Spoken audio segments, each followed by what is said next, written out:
Hello and welcome to the latest episode of Harmonious World. My name is Hilary Seabrook, and for this episode I'm joined by saxophonist, organist, arranger and composer Drew Zaremba. His new album Reunion is a lovely collection of big band charts, as you can hear. What you're listening to now is his version of the Minute Waltz by Chopin, and I hope you enjoy listening to my conversation with Drew.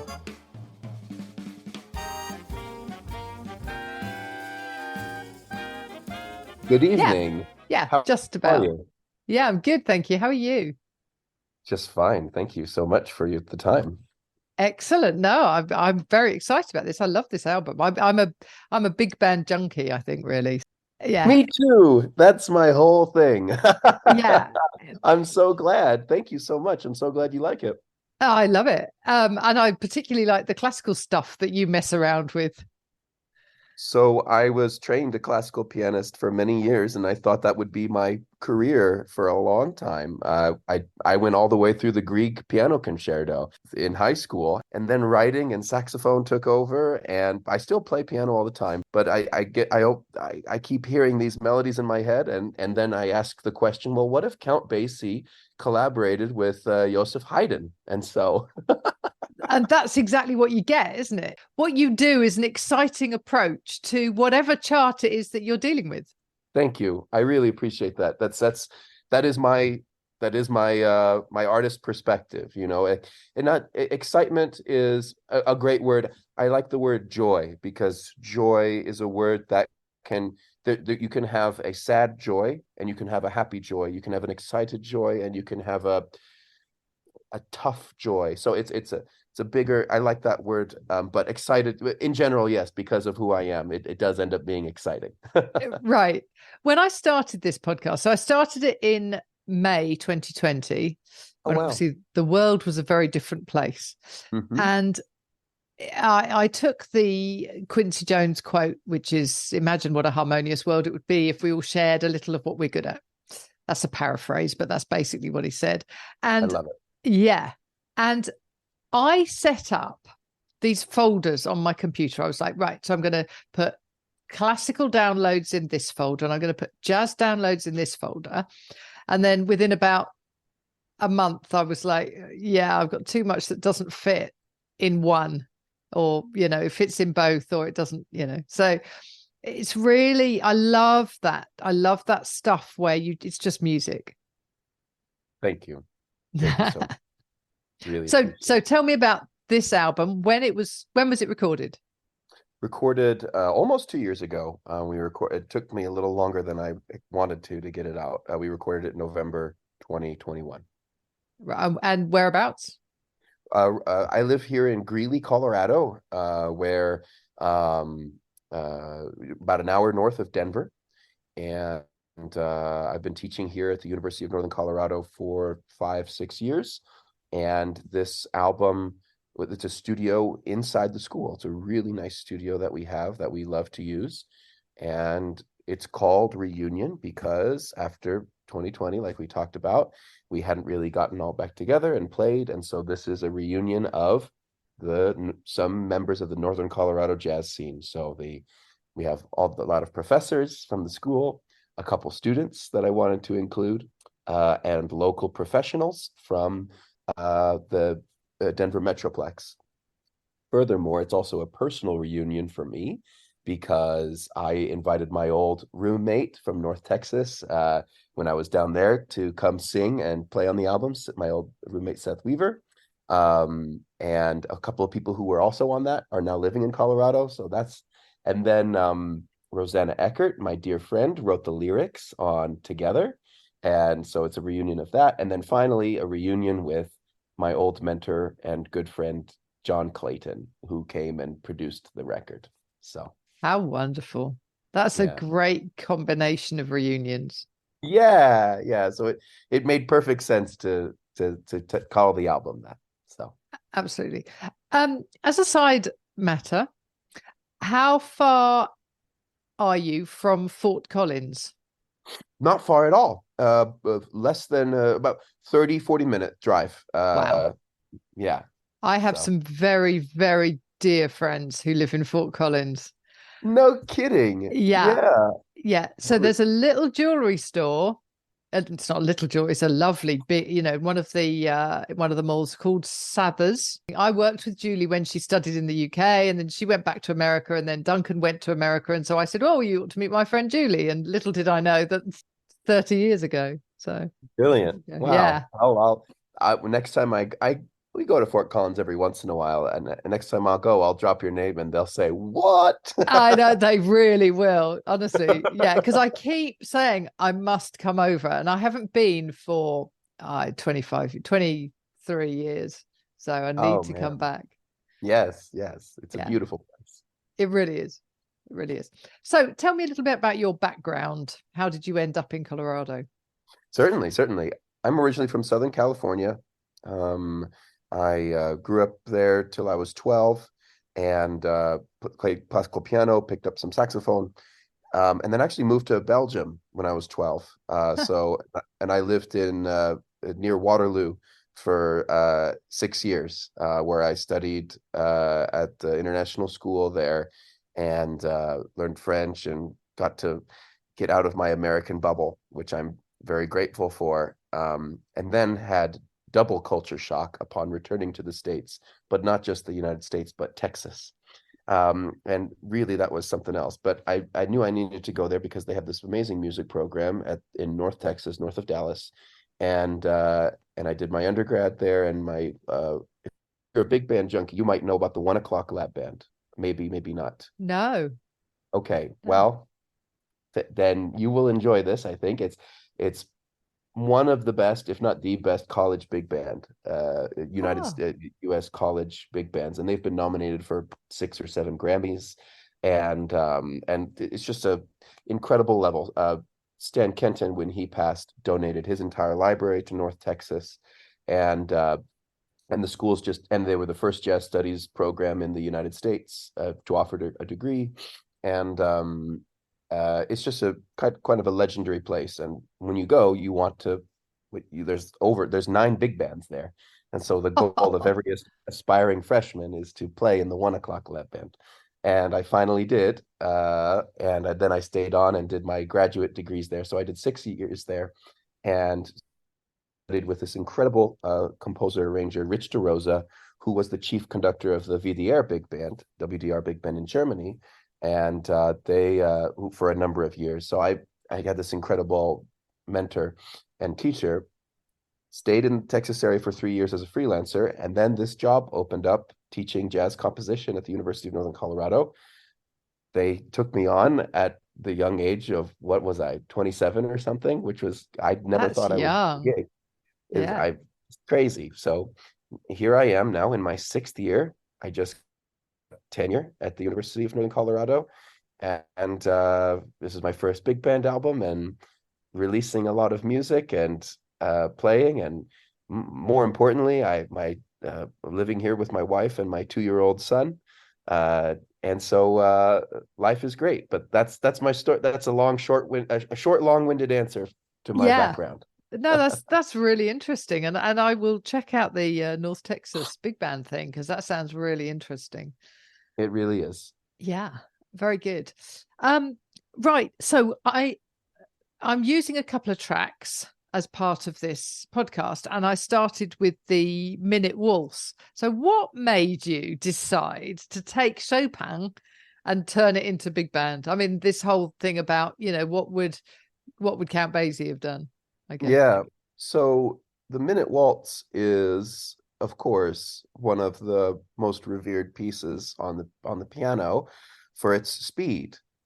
It's just absolute speed, and some people play it in less than 40 seconds. Um, and it's Oh, and I and by the way, let me interrupt you because it's in 3/4, but yours isn't. no, no, not at all. Well, so speed is something that for a long time big bands would compete about, who can play the fastest, who can play the highest. And so it was actually the Northern Colorado big band up here, Compass, which is it's called now, is also an incredible big band. And upon my first semester of arriving here, I wanted to write something for the students, something for the top band, really great band. And I wanted it to be really challenging, really impressive. And I've done some classical jazz fusion mashups before. And I thought, well, you know what? We'll put North Texas in its place and show them that we can, kind of thing. And so of course, speed, Buddy Rich Yeah, of course. go together. And so I thought, well, what if Chopin did this for the Buddy Rich big band? And we jazz musicians, we like 3/4, but our home base is 4/4. And because that's what swings. 3/4 is swings, but just not as hard as 4/4. And so I said, okay, well, what if we did this in 4/4 and really let it rip? And I'm like, okay, saxophones can play that part. And then we got to give some to the drums, of course. And the rest came about. Some people don't like it, but you know what? That's good because they have opinions now. So I love it, and people seem to enjoy it. So yeah, it's a great version, and it's recognizable but completely yeah, different. yes, Which exactly. which I think is the best way of a sort of cover slash standard, whatever. Is where you know what it is, but it just sounds different. Which is great. Correct. Yeah, Yeah. yeah. I call sometimes we do compositions, right? And we do arrangements. And then but when we completely change the identity of the piece, but still keep some of it, I call it a reimagination. Okay. So it's an arrangement, yes, but it's really more of a reimagination. And because those are different categories of arranging, I think. Because sometimes you arrange something for a vocalist per se, and you're like, well, let's just play the tune and make it nice, and there's nothing wrong with that. That's a genuine artistic expression. But when the composer wants to take a pre-existing material and reimagine it, that's what I personally like to call it. Yeah. Excellent. Well, and also at this point, so this is the sort of middle point, if you like, of the podcast. I want to play an extract from The Entertainer. Ah.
Again, you've reinvented it, haven't you? Well, thank you. Yes, jazz is a very complex word, and it's even a bad word to some people, but it encompasses so many things. You've got the bebop, you've got West Coast, you've got Afro-Latin jazz, Afro-Brazilian jazz, fusion, and some people think, well, jazz is just swing. I a little bit more of an inclusive approach, and one of my favorite types is New Orleans second line.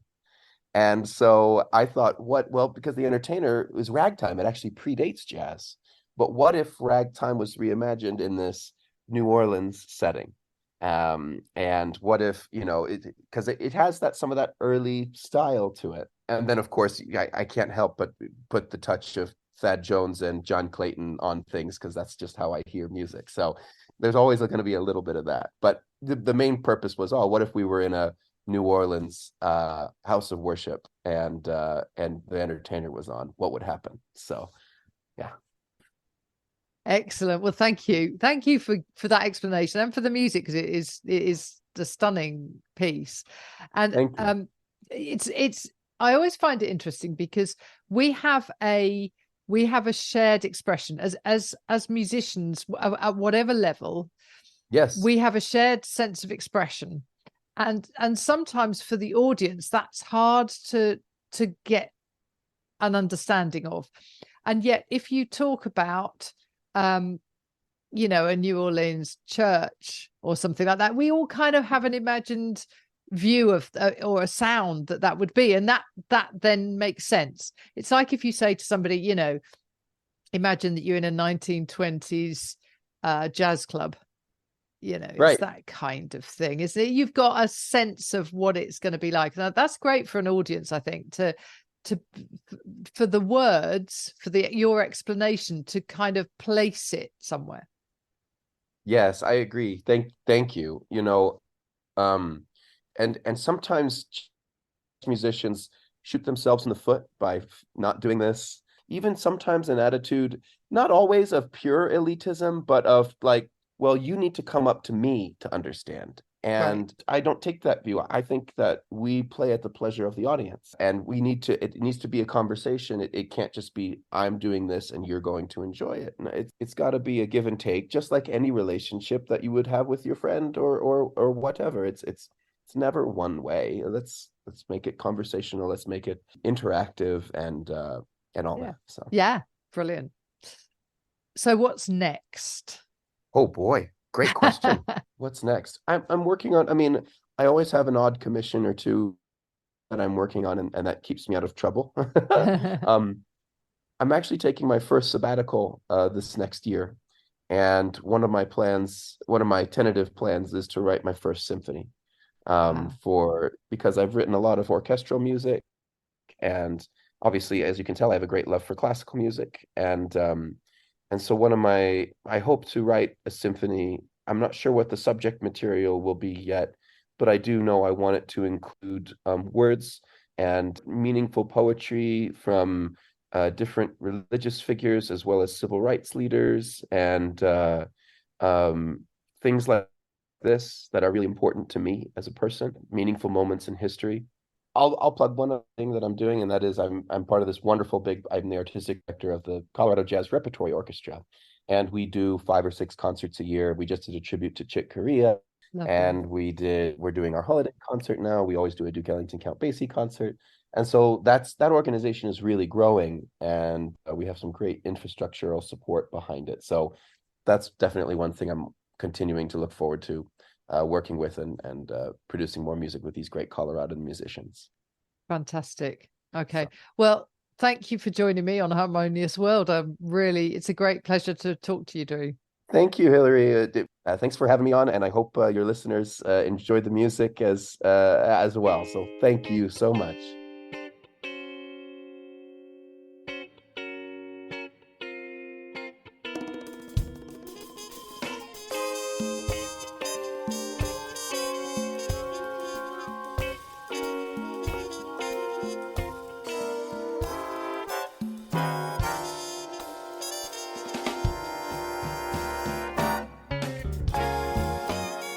Thank you for joining me once more for this episode of Harmonious World. What you're listening to now is We Got This, which is from Reunion, Drew Zaremba's album. I look forward to hearing his symphony as and when that appears, and I know how long those things take to write. Thank you for joining me once more, and I hope you have a very harmonious week.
Thank you for listening to the latest episode of Harmonious World. My name is Hilary Seabrook, and it's a great delight to bring this series of discussions with musicians and composers and writers and all sorts of people to you. Obviously, there's no point in having a podcast if people aren't listening, and I'm very grateful to my listeners for doing so. Thanks also to Joe English for composing and performing this new theme tune. So wherever you get your podcast, you can leave a review. You can share this with your friends and family, either as a link or on social media and that sort of thing. I'd be really grateful for that. Don't forget that you can subscribe now. There's a link wherever you get your podcasts. So have a great week, and please remember why I started this, which is just to try and make the world a little more harmonious. Thanks for listening to Harmonious World.